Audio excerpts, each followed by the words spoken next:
Assalamualaikum warahmatullahi wabarakatuh. Halo teman-teman, jumpa lagi di Aryan M Channel. Oke, buat teman-teman yang klik video ini, saya harapkan mudah-mudahan teman-teman masih dalam kondisi sehat walafiat. Baik, di kesempatan kali ini saya akan coba mengajak teman-teman untuk melihat sebuah video yang menanggapi tentang komentar dari netizen Malaysia yang mengatakan bahwasanya Indonesia maling bahasa Melayu di Malaysia untuk dijadikan bahasa Indonesia. Ini komentar yang ngawur teman-teman ya. Ya udah, bagaimana tanggapannya kita akan coba lihat. Tapi sebelumnya silakan teman-teman bisa like dan subscribe dulu channel ini. Kita ke videonya. Assalamualaikum warahmatullahi seperti apa? wabarakatuh. Saya nggak tahu bagaimana cara pandang orang Malaysia tentang bahasa Indonesia. Tetapi tidak sedikit netizen Malaysia yang mengatakan bahwa kalau tidak ada bahasa Melayu Malaysia, Indonesia itu tidak punya bahasa. Ini salah banget ya. Dan ada komentar yang cukup lucu bagi saya. Katanya Indonesia itu maling atau ngambil dari bahasa Melayu Malaysia. Nah, komentarnya ada di channel ini. Silakan teman-teman kalau mau menambahkan tanggapannya, linknya ada di bawah. Oke, kita baca sama-sama komentarnya. Suatu bahasa dikatakan bahasa tersendiri dan terbentuk sendiri dengan kekhasan yang dibentuk oleh tata bahasa yang unik. Sedangkan Indonesia mengambil bahasa ini dari rahim Melayu, yang mana bahasa ini masih hidup, terkecuali bahasa Melayu sudah mati, lalu datang orang merombaknya dengan sentuhan baru, semisal bahasa India yang berasal dari Sanskerta. Tapi tentu beda dengan Melayu, yang mana penutur aslinya pun masih bisa memahami bahasa, yang mana dianggap oleh orang Indonesia sebagai bahasa yang baru dengan lahirnya negara Indonesia.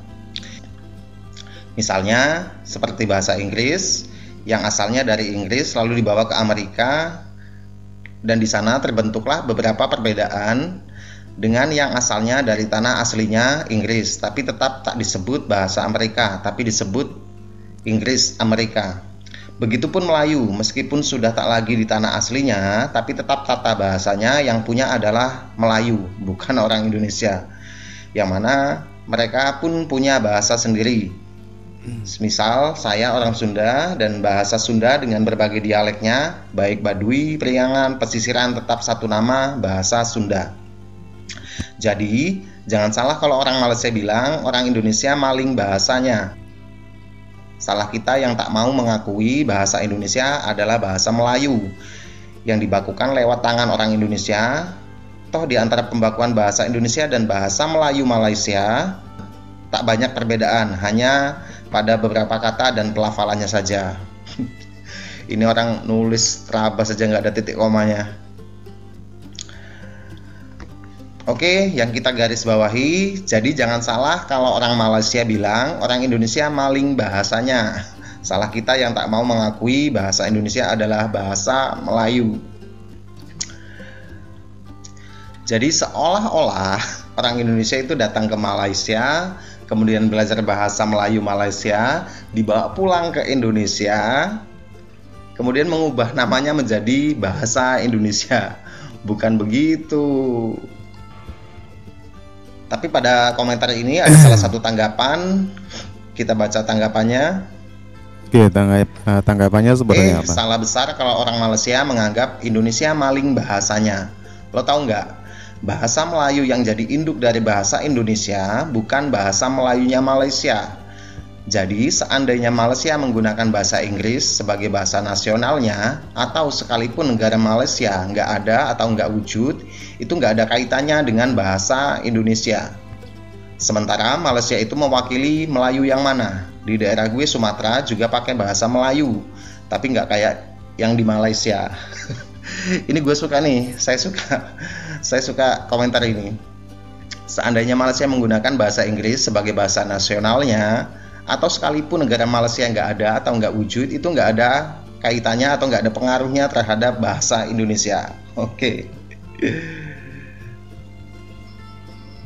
Jadi jelas seolah-olah Indonesia, orang Indonesia itu pergi ke Malaysia, kemudian belajar bahasa Melayu Malaysia, kemudian dibawa pulang ke Indonesia. Lalu sampai Indonesia itu namanya diubah menjadi bahasa Indonesia.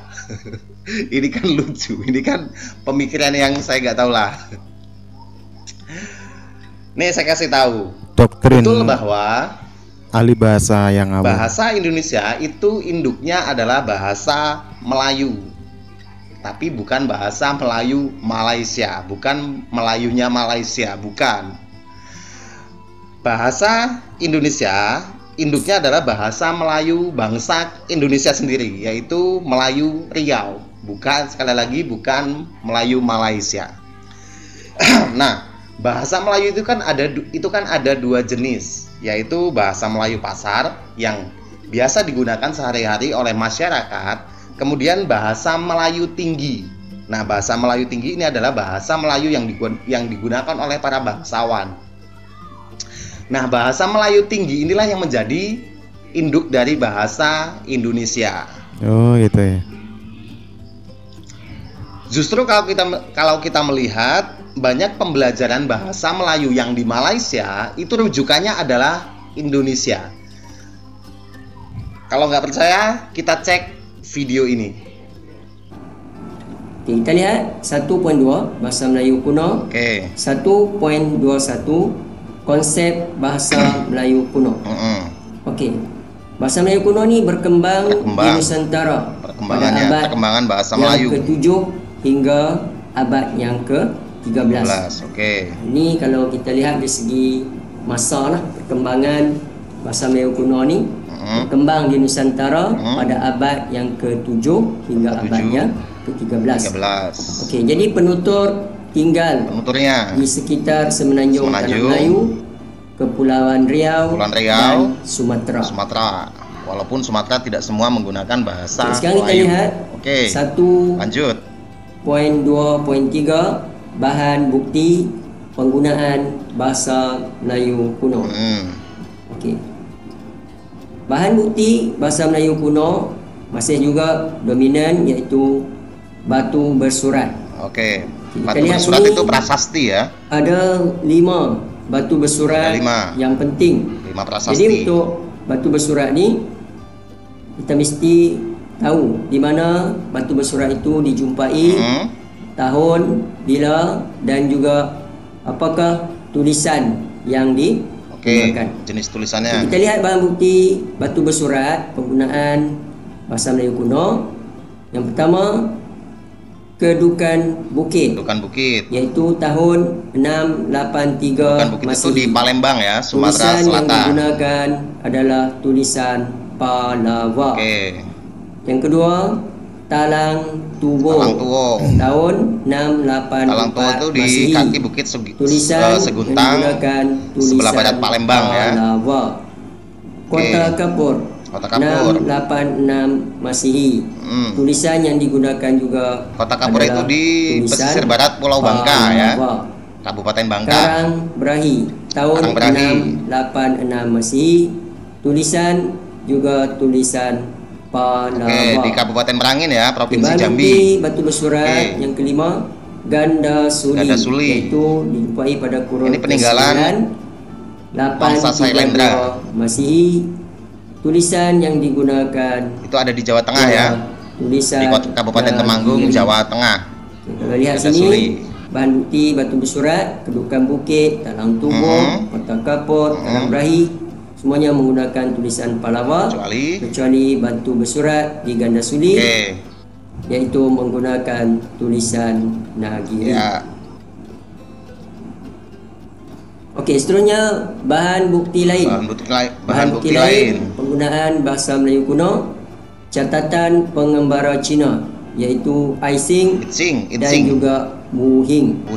Okay, yang kedua, bahan bukti yang lain, patung gangsa yang bertarikh 1029 Masihi yang dijumpai di Padang Lawas, Tapanuli itu Sumatera Utara ya. Bahan bukti yang lain selain daripada batu bersurat, patung di Padang Rokor yang bertarikh 1286 Masehi yang dijumpai di Batang Hari. Batang Hari itu Jambi ya. Jadi jelas semua rujukan yang disebutkan oleh Cikgu dari Malaysia tadi itu prasastinya ada di Indonesia. Semua rujukan yang dikatakan yang jadi rujukan oleh pembelajaran oleh Cikgu dari Malaysia tadi itu berada di Indonesia. Tidak ada satupun rujukan yang disebutkan oleh Cikgu dari Malaysia untuk pembelajaran bahasa Melayu di Malaysia itu yang berasal dari Malaysia. Semua menginduk di Indonesia. Oke teman-teman ya, demikian ya tanggapan dari netizen Malaysia yang mengatakan bahwasanya Indonesia maling bahasa Melayu di Malaysia untuk bisa dijadikan bahasa Indonesia. Inilah doktrin dari para sejarawan bahasa di Malaysia yang tidak mengakui ya bahwasanya banyak sejarawan Malaysia juga sejarawan Indonesia yang sepakat bahwasanya bahasa Melayu yang digunakan di Malaysia juga bahasa Indonesia itu berakar dari bahasa yang sama, yaitu bahasa Melayu dari Riau. Oke lah, inilah doktrin-doktrin dari para sejarawan Malaysia yang terkadang pendapatnya terlihat ataupun terdengar ngawur teman-teman ya. Seperti banyak yang disebutkan oleh orang-orang Malaysia sendiri bahwasanya banyak ya sejarah Malaysia yang hanya asal keluar saja pendapatnya. Oke teman-teman ya, demikian. Terima kasih. Silakan kalaupun ada yang kurang tambahkan aja komentar di bawah. Terima kasih dan wassalamualaikum warahmatullahi wabarakatuh.